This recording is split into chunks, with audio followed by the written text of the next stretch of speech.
Nee, dit is 'n voorreg om aan te gaan vandag om deur die Gees te leef. Toe ek en Tristan gepraat het oor die preekreekse, toe was dit iets wat in sy hart geleef het, en toe die Here ook 'n deel van die woord met my gedeel. Nou julle sal onthou dat hy oor koning Josafat gesels het, hy 2 kronieke uit, die wat laasweekie was, die wat nie was nie, kan gerus op die Facebook live gaan kyk. Hy het 'n excellent job gedoen laasweek, reg? Kan ons hom 'n hande klap gee, net so. Ons is so dankbaar dat die Here die regte ou gestuur het vir ons gemeente. Dankie Tristan, hoor.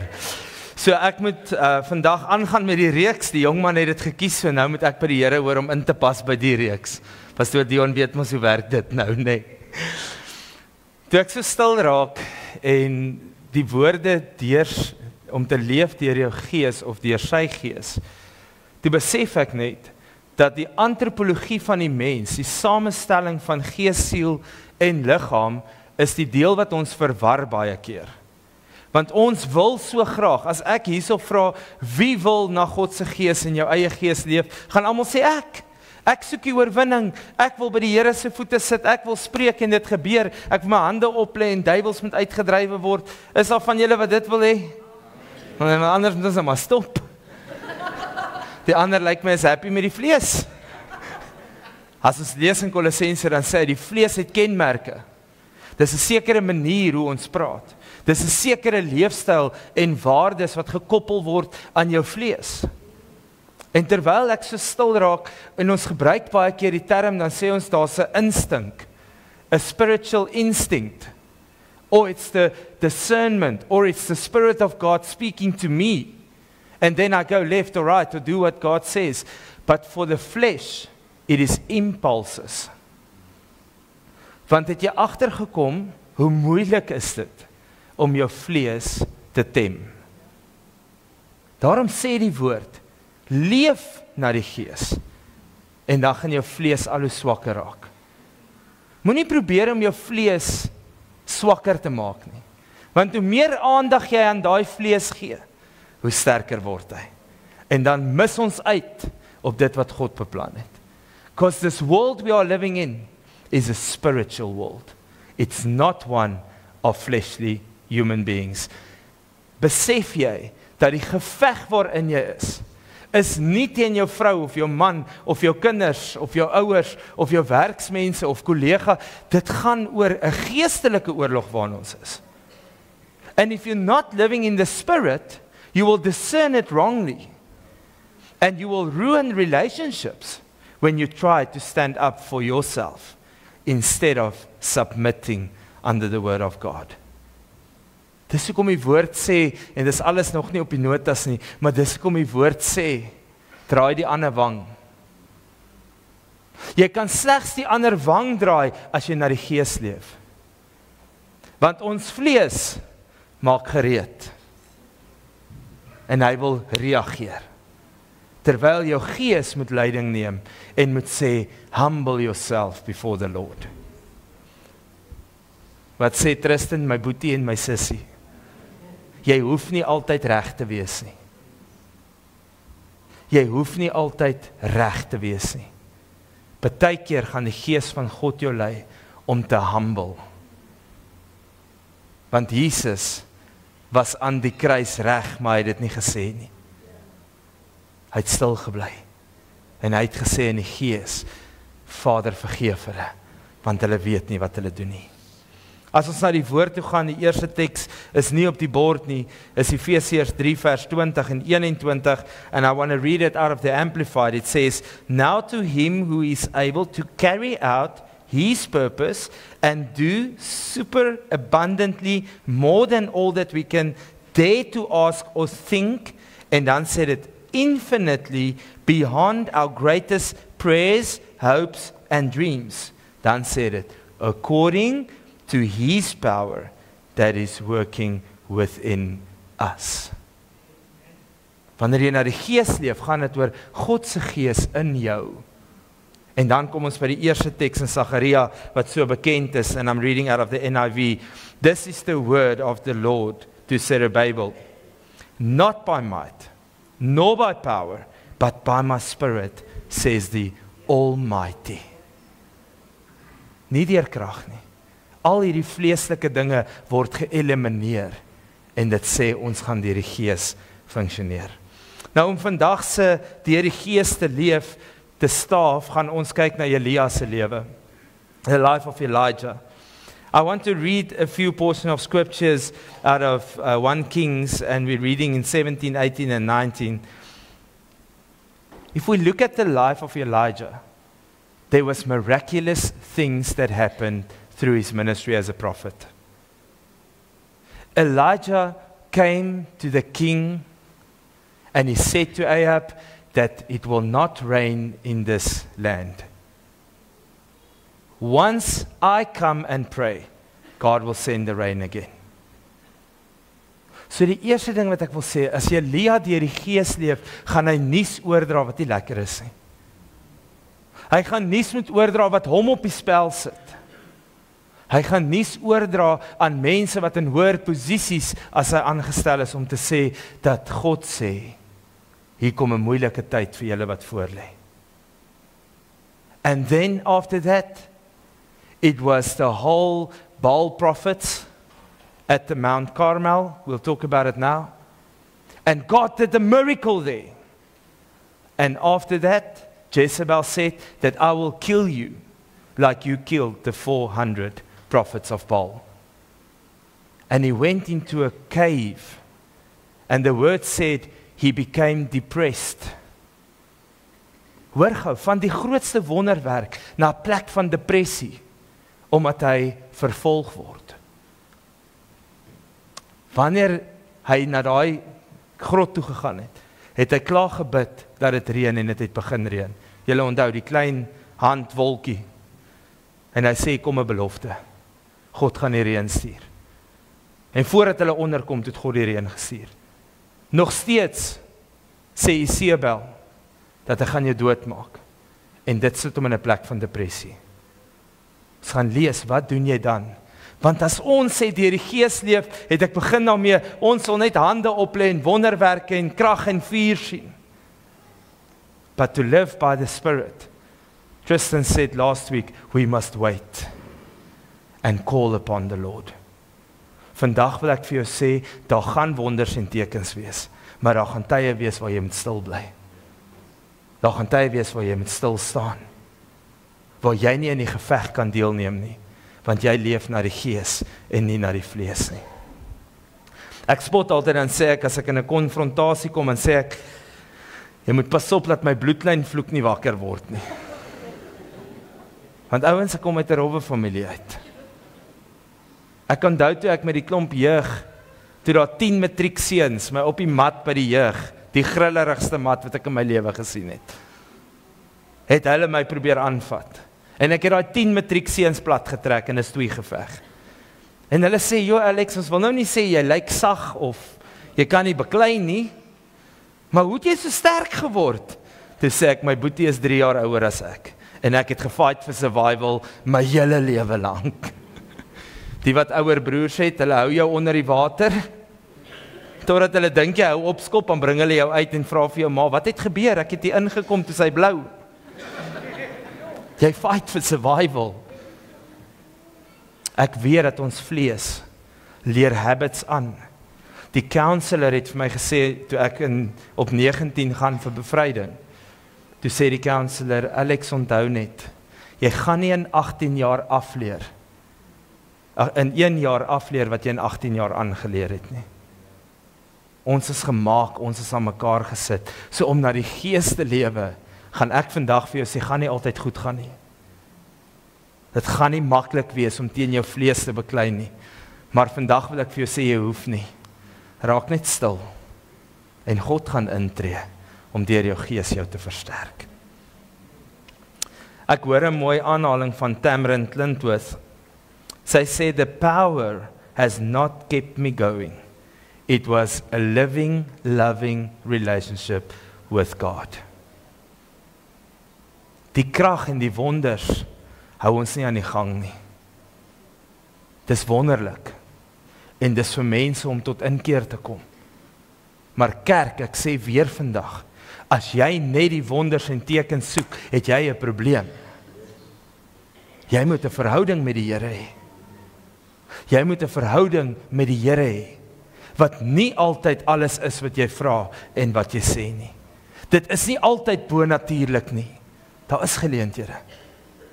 Maar dit is baie keer 'n verhouding wat jou deurdra. Dis die verhouding om terug te gaan na 'n veilige plek toe wat jou deurdra.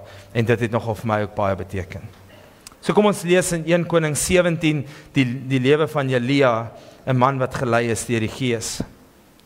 Dit sê in vers 1, en Elia, die Tisbiet, uit Tisbe in Gilead, het vir Agab gesê, so waar as die Here, die God van Israel leef, voor wie se aangesig ek staan, daar sal geen dou of reën in hierdie jare wees nie, behalwe op my woord.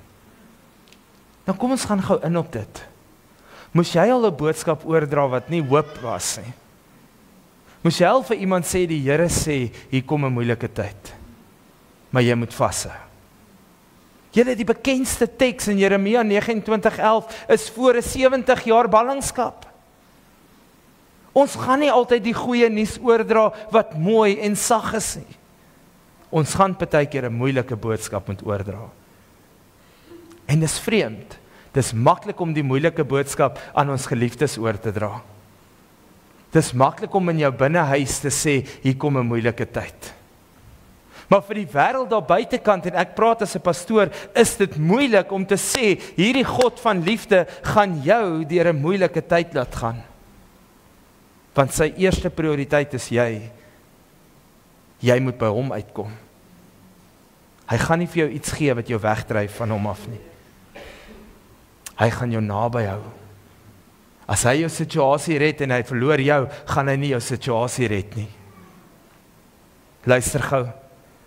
As geld jou van God af gaan weghou, gaan jy nie op 'n bonatuurlike manier finansies ontvang nie.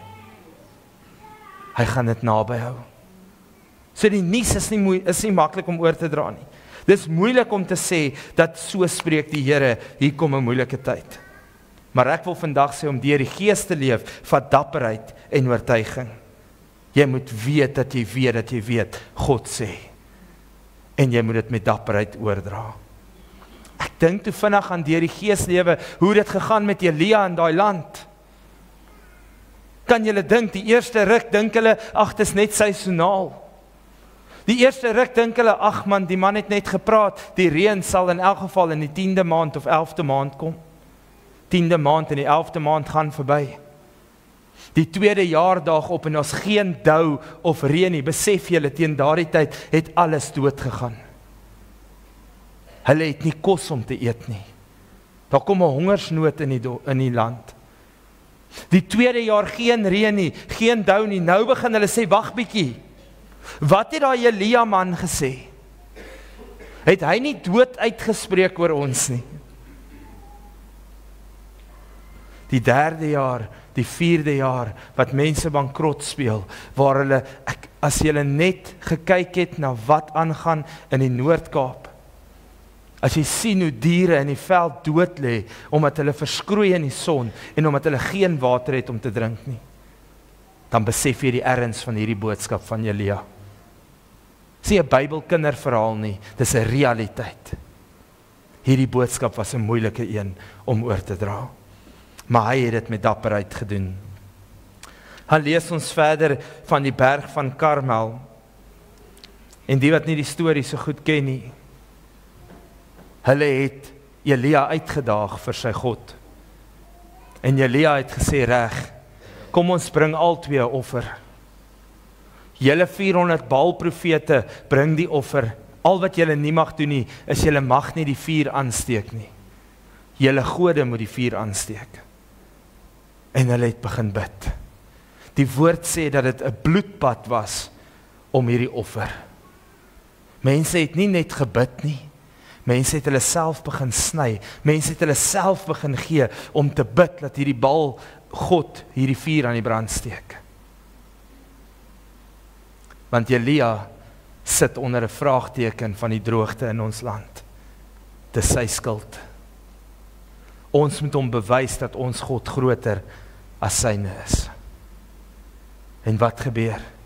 Elia kom staan daar en die woord lees as volg: Antwoord my, Here, antwoord my. Hoor gou daai. Antwoord my, antwoord my. Hoor julle dat die deur die geeslewe is nie in 'n blommetjie land lê nie. Deur die geeslewe kom daar desperate oomblikke wat jy sê, Here, dis nou net te laat. Of soos Juanita du Plessis sing, 4 days late, but still on time. Het jy al gevoel dis te laat? Kom, julle het dit al vir my gesê. Steek op jou hand as jy so voel. Of gevoel het, kom ons moet bietjie eerlik wees. Het ons gesê het, Here, hierdie is te laat. As hy nou deurkom, is dit sal hoop. En hy sê, antwoord my, sodat hierdie volk kan erken dat U, Here, God is, en dat hulle hart tot U laat terugkeer.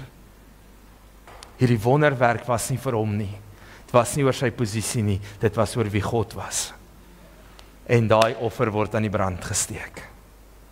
En wat gebeur? Hulle laat daai 400 Baal-profete doodmaak. En ons dink, Here, hoe werk hierdie goed? Miskien was dit omdat daai 400 Baal-profete mense weggehou het van die gees af en hulle verkeerd geleer het. Of ek lê vanoggend en dink, was dit nie omdat hulle klaar so bebloed was en hulle self al halfpad dood geoffer het nie.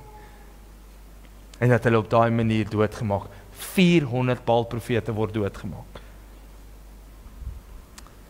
En ek wil gou oor Jezebel praat. Isabel. I'm so sorry for the English people. I'll catch up now. Met die Engels kom, hy kom. But if you think of Jezebel, there was someone that is trying to make the life of Elijah difficult. And that's what I'm saying. The war of the spiritual war that we are in is not against flesh and blood. And Elijah had to remind himself of that every day. Because she was out for him. Sy het alles in haar vermoë gedoen om sy lewe de mekaar te krap. Alles. Sy lewe was bedreig gewees. Was nie net 'n kindernuus nie, dit was nie net 'n WhatsApp boodskapie nie, sy lewe was op die spel.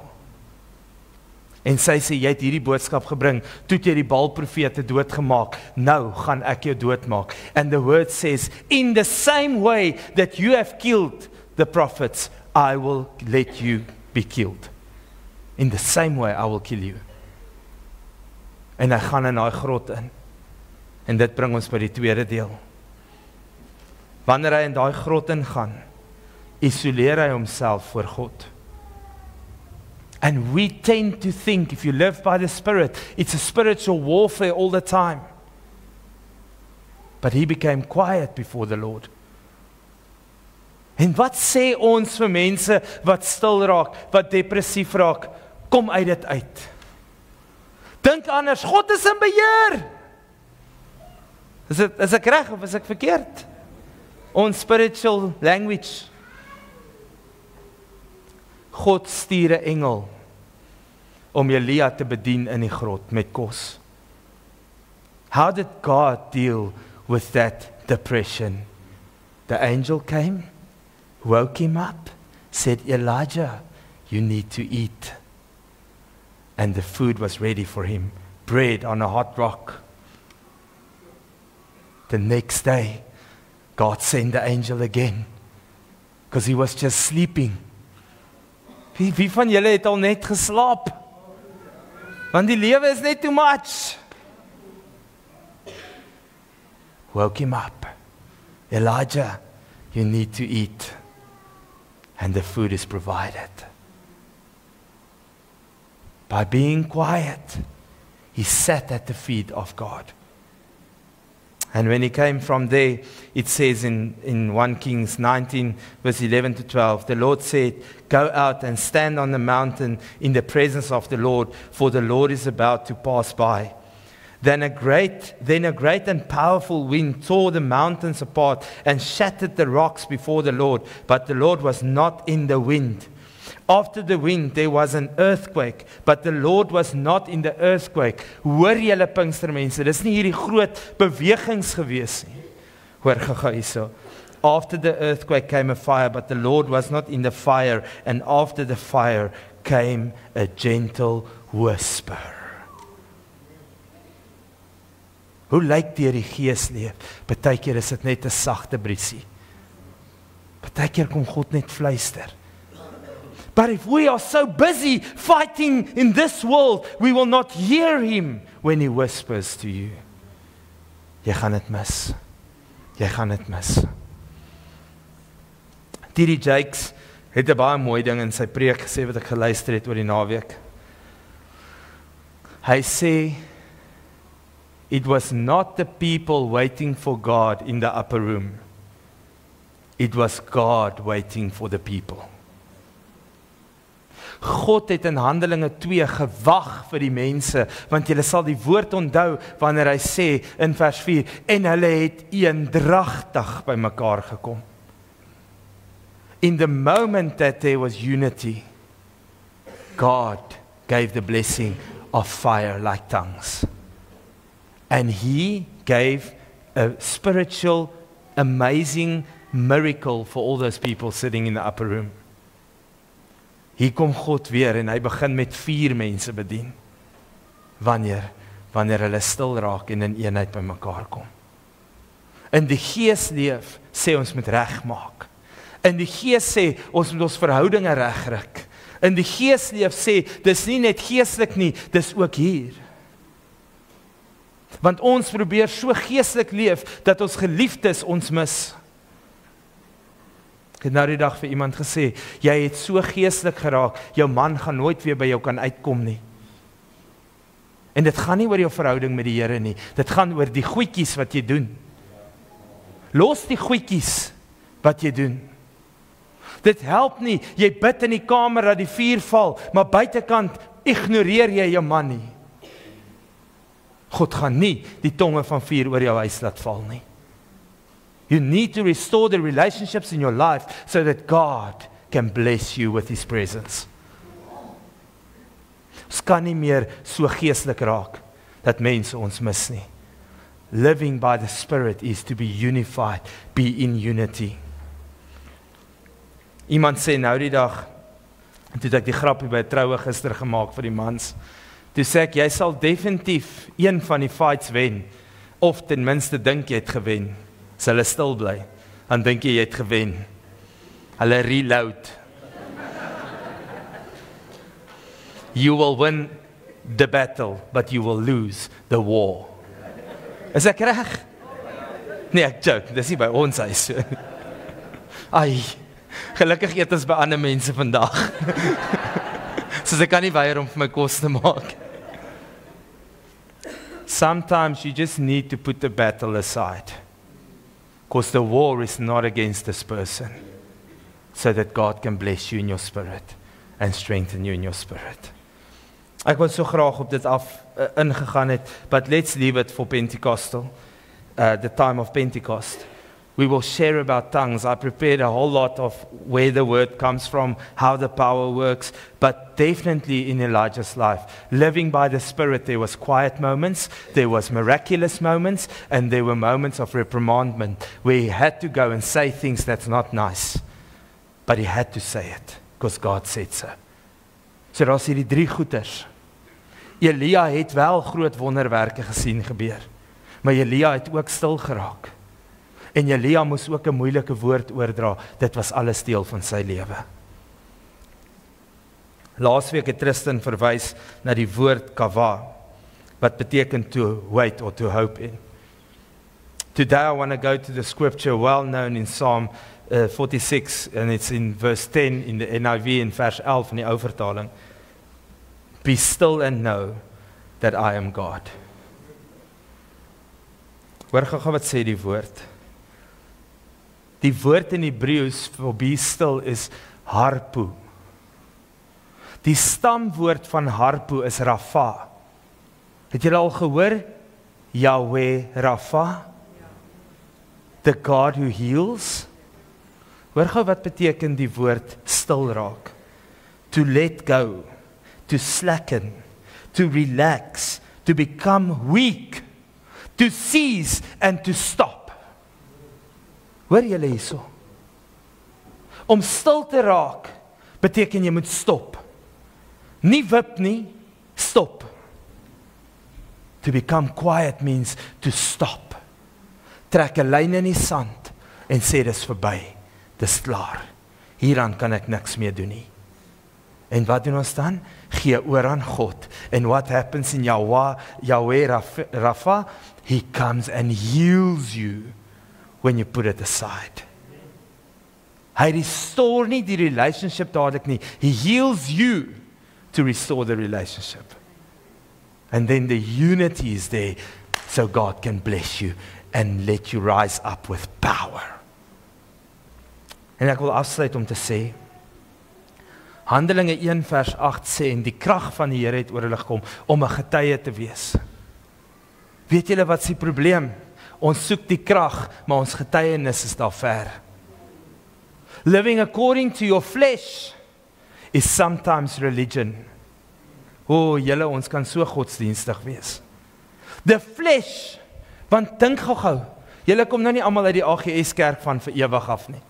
Luister gou, ons het maniertjies aangeleer.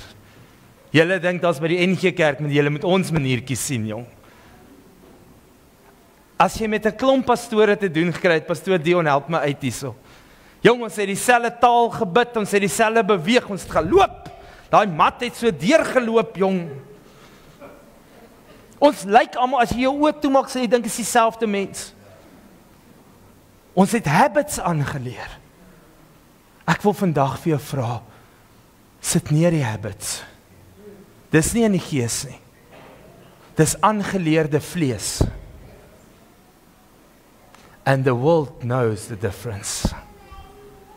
Die wêreld weet of jy uit die gees uit funksioneer en of jy aangeleerde vleeslike gedrag het. Onthou net gou, vlees is nie net drank, rock and roll en seks nie. Vlees is ook skinder. Vlees is ook hoogmoed.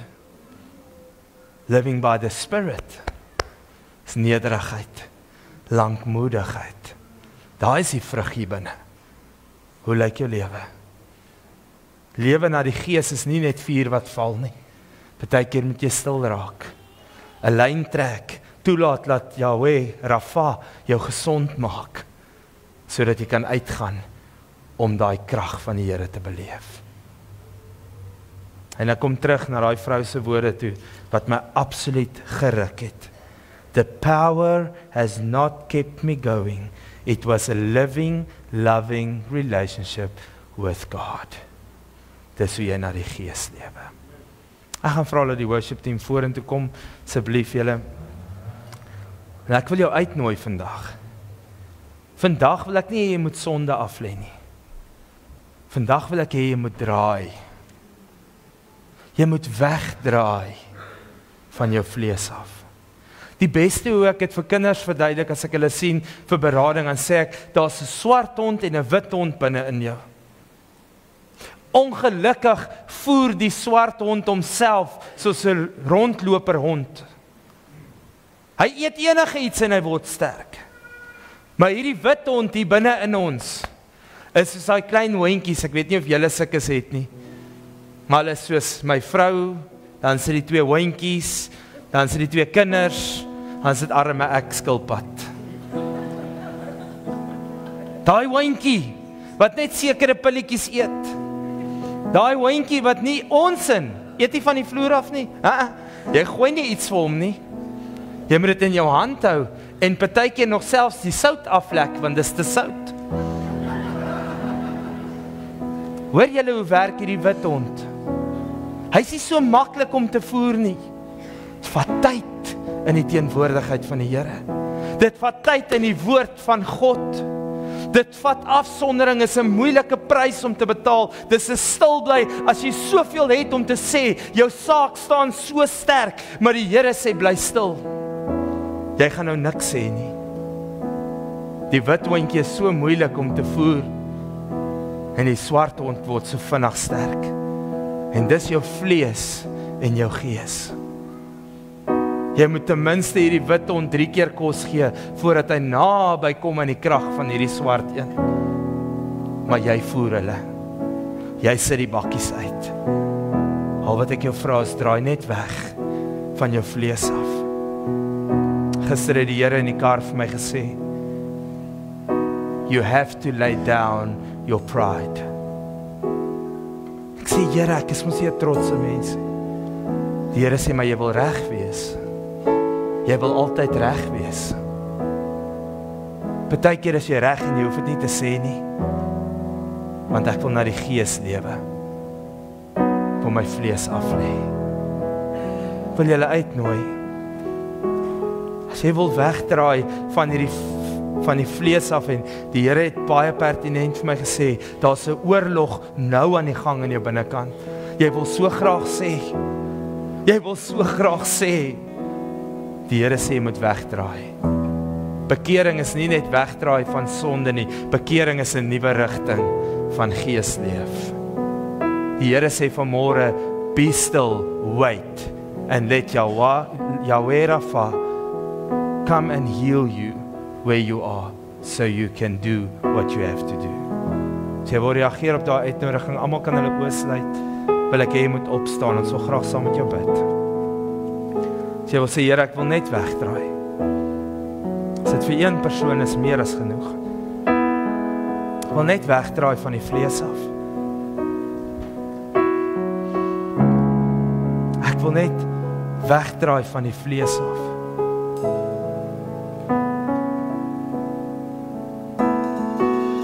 I want to be still and know that you are God. En dat U 100% in beheer van my lewe is. Die Here sê vanmôre, ek is 100% in beheer van jou lewe. Gee oor. Gee oor. En Here, ons staan voor U met 'n vleiskas. En net soos wat U vir Elia aan die begin met kraaie moes bedien met kos, naderhand het U die weduwee gestuur om hom te bedien met haar laaste. Het U weer vir Elia in die grot gaan bedien met 'n engel wat kos aangedra het. Here, ek weet nie waar wie trek nie, but this flesh wants to fight. This flesh wants to say. En vanmôre sê U, wees stil en weet dat ek God is. Living by the Spirit starts by being still and know. Being in a living, loving relationship with the Almighty God. It starts there. Ons gee onsself oor vanmôre aan U, Here. En ons sê, kom bring vrede wat ons verstand te bowe gaan. Come and do abundantly more than we can pray or even hope or dream of. Through the power of God working within us. This morning we pray. En Here, U bring vrede vanmôre, want in stilte is vrede. Above understanding. Peace above understanding. Kom lei ons, Here. Kom leer ons, Here. Ons gee oor aan U in Jesus naam. Amen. Amen. Baie dankie. Jy kan die sitplek neem.